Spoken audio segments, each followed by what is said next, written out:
Stranger Things Season 5's Volume 1 just dropped and it was amazing. Full spoiler warning here for Volume 1, but it was so nice to see a happy Will for once. A Will that is starting to believe that he doesn't have to hide anymore. A Will finding community and understanding, and at last, a Will who is growing in confidence and stepping into the spotlight to take back control over his life and his story. Today I'm going to discuss Will and Byler, everything we got from Volume 1, my thoughts and any Byler doubt we may have had, and dispersing that for all of you. A bit of a disclaimer here that this video won't be as polished as my last Byler video, which took several weeks to compile, script and edit, whereas when I was writing this, I was watching Stranger Things at 1am this morning when it came out where I am, and I didn't finish till 5:30am, and it's now later this same day and I'm scripting this and recording it. I will do a bit more of a structured analysis, both of the Byler content and other general Stranger Things Season 5 stuff in the next few days, but for now, I just really wanted to get a video out there to see what everyone else is thinking. So I sat down and wrote a whole 8 A4 pages by hand of all the Byler thoughts I had based on my initial watch this morning. So I hope you enjoy, and again, spoiler warning, and let's begin. Volume 1 focuses on re-establishing the Mike and Will dynamic we got in Season 2 before they both started to feel awkward around each other from the struggles they were having in Season 3 to 4. Most of Volume 1 is the Will character development. After Mike's Season 4 arc, we now see the return of leader Mike, the one we all love. For Will, we are still seeing his confidence growing as he is starting to stand up to his mum more and building a better relationship more as equals, and also through his new friendship with Robin and the new connection and sense of community he's feeling for the first time. While we've not got tons of Byler scenes this volume, I think they will largely be in Volume 2 because of what we already know about Finn and Noah's filming schedule together. There also weren't really any Malevolent scenes. While Mike and Will have been living together for 18 months and their bond only growing stronger, Mike and Elle barely see each other anymore due to Elle and Hopper being in hiding. The one scene we see them together, if it weren't for Lucas referring to them as lovebirds, if this was our very first time seeing them, I wouldn't necessarily assume they were in a relationship. They hug, but not in a particularly romantic way, and in the talk they have about the future, you can tell Elle is still questioning things and is unsure if Mike is in the same place about their relationship as she is. It's clear here that in their talk about the future, she means just the two of them, but Mike doesn't make this as clear, and I got the impression that he was thinking about them all as a group. Throughout the first 3 episodes, we see Mike returning to becoming comfortable around Will again. He no longer has a problem showing care for Will, and when Will has his first vision, he doesn't hesitate to rush over and touch him on the shoulder, making sure he's okay. Something that Mike at the start of Season 4 physically recoiled over. It's great to see Mike comfortable like this again around Will. If you believe the theory of Mike struggling with internalized homophobia, as shown in the scenes like the rain fight and the airport reunion, as Mike suspects Will is gay, whether or not you think he suspects Will has any feelings towards him or him towards Will, he's worried about his own struggles and keeping himself distant from Will and quote-unquote normal, so people don't suspect anything and that he can ignore these feelings. Mike has overcome this now. He's okay with people viewing them as having a close friendship, and he's fine with being physically and emotionally close to Will again. And I think this is something anyone can celebrate, whether you're a Byler or not. With all Will is going through, he needs a good friend like Season 2 Mike back by his side. Another small moment that I think all Bylers noticed was in the scene in Episode 1 when they're making the plan for the crawl, and Mike puts his hand into the middle before looking towards Will, and then there's a slightly too long pause that just enough you notice something's happening, before Lucas, realising no one's copying Mike, puts his hand in, followed by Will and then Dustin. Though I think we could all see who Mike wanted to go next.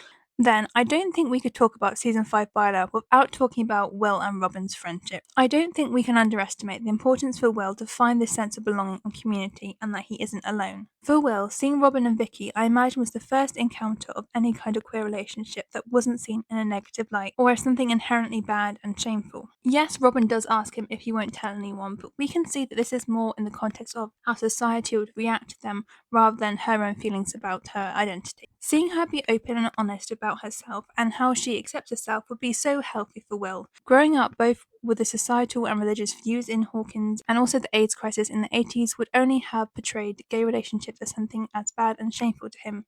Seeing two people in a queer relationship in love and that it was possible to be like him and be loved and happy must have been so healing for him. Remember, this is the same Will who believed he would never fall in love and was a mistake. People who underestimate how healing it is for Will to see someone like him living happily and finding a sense of community are the same people who don't understand why a Byler endgame and a happy Will would be healing for so much of the audience. For the people who see themselves in Will and how much him finding love and happiness matters. You can see Will's smile start to come back, him laughing with Robin, the look of relief in his face as he finally feels that he is not alone or a mistake. This is why representation matters, people. And for so many people who maybe can't find this sort of representation and connection in real life, why representation in the media and the community that can be found around it really does matter. Sorry if that got a little real there for a moment, but I think it is really important thing to talk about. And seeing Will get his spark back again and that childhood joy that Robin talked about reclaiming was really important to mention. Okay, so back to the episodes now. I think the episode with the most Byler content was definitely episode 4, The Sorcerer. This is where we get the only one-on-one Byler scene throughout Volume 1, when they're walking through the field and Mike brings out the possibility of Will having powers. To me and a lot of others who watched this scene was definitely giving flirty vibes.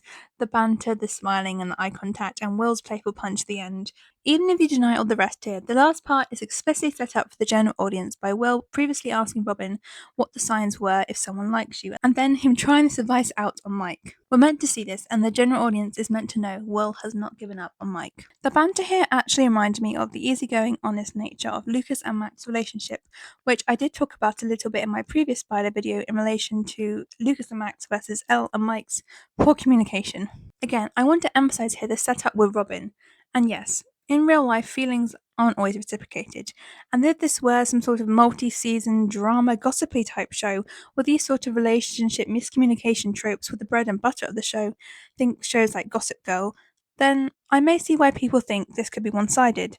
But with this sort of show, the themes it covers and its overall message of uplifting outcasts, a rejection right at the end of 5 seasons of setting up this and Will's current story arc just wouldn't make sense and would not be a satisfying ending or give the messages that Stranger Things is trying to give. So next I feel like I have to touch on the scene that probably produced the most Byler doubt, and that's Robin's Tammy Thompson monologue. I won't lie here, initially when I heard this, I was a little bit worried for a second. However, looking back at the overall themes of the show, what type of show this is, and Will's current Volume 1 arc that I've just discussed, and then looking forward to the ending of Episode 4, the doubt faded away. In hindsight, I don't think Robin's message was saying, Mike will reject Will. I think she was saying that self-acceptance needs to come first to experience happiness and freedom, and to allow you to be your true self in the world and around others. Yes, for Robin, Tammy Thompson wasn't the one, but Tammy Thompson wasn't the love of her life, the best friend and someone she had lots in common with. Tammy Thompson was her first crush. Someone she didn't even really know or ever speak to. Someone she didn't even know if she shared any interests with or if she'd actually like spending time with, but someone that made her realise what it was to like a girl. Meanwhile, her and Vicky's relationship was built on shared interests, them being in band together. Them both being very similar and matching each other's energy and generally enjoying being with each other. Mike isn't Will's Tammy Thompson in this story. Mike is Will's Vicky. And I think this is even more reinforced by Will's reaction in this scene. If he had took it as Robin telling him she didn't think Mike loved him back, you would expect to see some sort of sadness in his face. But no, he is smiling and happy at the end and is laughing with Robin. This isn't the look of someone who has just had their heart broken and their hopes and dreams shattered. Instead, from this story, Will took that self-love and acceptance was the key to happiness and freedom, and sometimes you just have to be brave to get there. And we can see this confirmation in the final moments of episode 4 when Vecna tries to break Will by trying to reinforce his fear that he's a mistake and unlovable, and that people like him just don't belong in the world and don't have happy endings. But what does Will do? He listens to Robin's advice about being brave and accepting all the parts of yourself, even the ones you struggle to love. And he listens to Mike's advice about how to use his sorcery. And the result is undeniably clear. If you don't see what this is meant to represent for Will, I think you're purposely trying not to see, because why else would Vecna show Will those specific flashbacks? Why would Vecna show him the moments where he'd felt the most of a mistake and left out in the world, and where he thought he lost all his chances of happiness forever? Why else did it take the specific memories to unlock Will's powers, the ones of his mum and his brother who have always shown that they love and accept him for who he is, and encourage him to be himself, and the ones of Mike, the one person who has always been there for him, and the one person who makes him feel like he is not a mistake. And with that, we've reached the end of Season 5, Volume 1. I hope, like me, you enjoyed these 4 episodes and all that they had to offer, and that any Byler doubt you may have had has been dispersed.